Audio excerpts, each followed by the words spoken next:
تسليما أشهد أن لا إله إلا الله وأشهد أن محمدا عبده ورسوله اللهم صل على سيدنا محمد وعلى آل سيدنا محمد قال الله تعالى في كتابه العظيم أعوذ بالله من الشيطان الرجيم بسم الله الرحمن الرحيم ربي هب لي من الصالحين al-ayat sadaqallahu azim.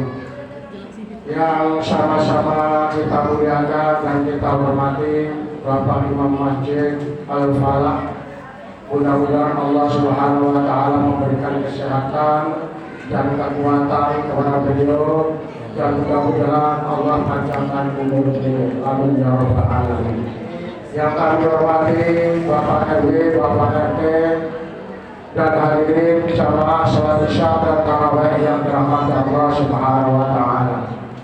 Yang pertama, tidak ada kata yang pantas kita ucapkan pada malam hari ini kecuali ada sama-sama kita menyampaikan puja dan puji syukur kita kehadirat Allah Subhanahu wa taala. Karena pada malam hari ini Allah Subhanahu wa taala masih memberikan nikmatnya kepada kita yang berupa nikmat iman, nikmat kesehatan dan juga nikmat Islam, sehingga kita semua pada malam hari ini masih istiqomah untuk melaksanakan kewajiban kita, yaitu melaksanakan sholat Isya secara berjamaah dan nanti dilanjutkan dengan sholat sunnah, yaitu sholat tarawih dan witir. Ini merupakan nikmat yang Allah berikan kepada kita. Dan ini juga merupakan rahmat pertolongan dari Allah Subhanahu wa taala.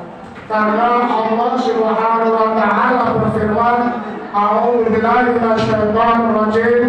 Bismillahirrahmanirrahim. Laula fadlullahi 'alaikum wa rahmatuhu la tabi'u syaitana illa qalila." Laula fadlullahi 'alaikum. Andai kata pada malam hari ini Allah Subhanahu wa taala tidak memberikan keutamaannya atau fadilahnya wa rahmatuhu dan pertolongannya, maka la tabi'u syaitana, maka manusia akan mengikuti langkah-langkahnya syaitan.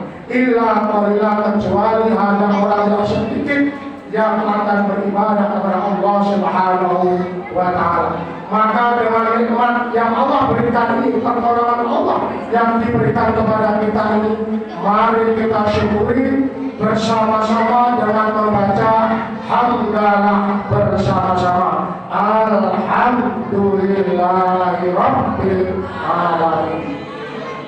Yang kedua kalinya sholawat dan salam mari kita sampaikan kepada Nabi kita, Nabi Allah Muhammad Sallallahu Alaihi Wasallam, Nabi yang menjadi uswatun hasanah, suri tauladan yang baik bagi kita semua, dan Nabi yang selalu kita nantikan syafaatnya adalah di yaumil kiamat.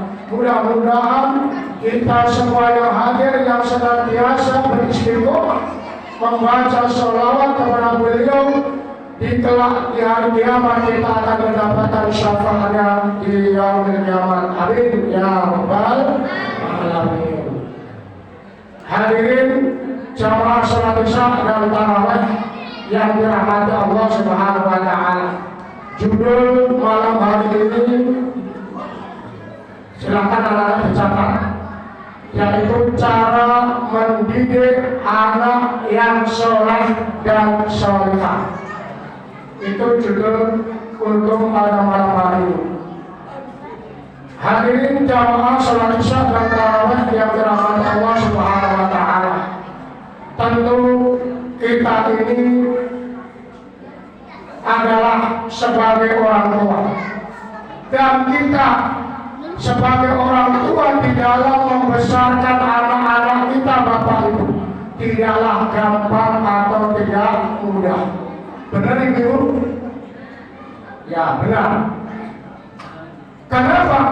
Karena seorang ibu yang berjuang ketika beliau mengandung anak ini selama 9 bulan 10 hari Di sana seorang ibu yang mengandung dalam keadaan susah bertambah susah. Maka di dalam Al-Quran dijelaskan hamalathu ummuhu wahnan ala wahnin. Ibu mengandung kita, mengandung anak-anak itu dalam keadaan lemah bertambah lemah. Kenapa? Karena begitu susah dan begitu payahnya seorang ibu yang mengandung anaknya yang beratnya kira-kira 2 sampai 3 kilo.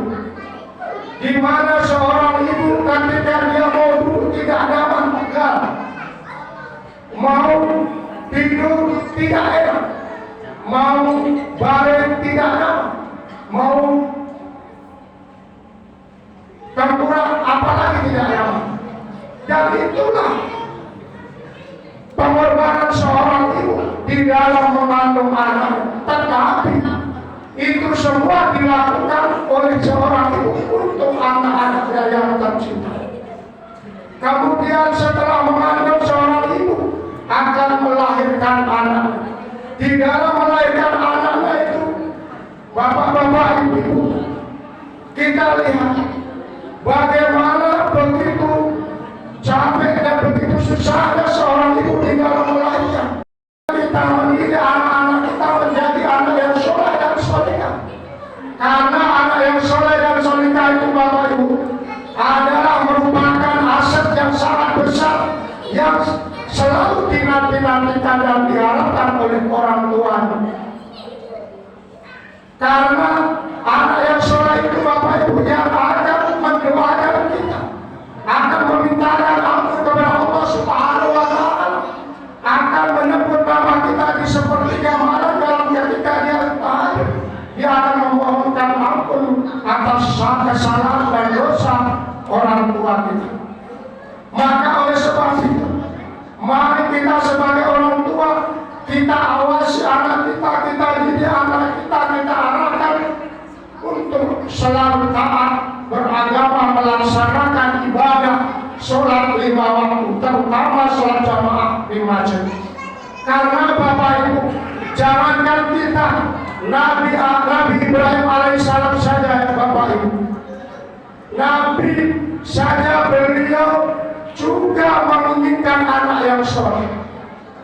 Maka Nabi Ibrahim berdoa kepada Allah selama 83 tahun, minta kepada Allah anak yang soleh. Karena kita tahu Nabi Ibrahim adalah Nabi yang lama sekali mendapatkan keturunan, tetapi beliau selalu berdoa kepada Allah minta anak yang soleh.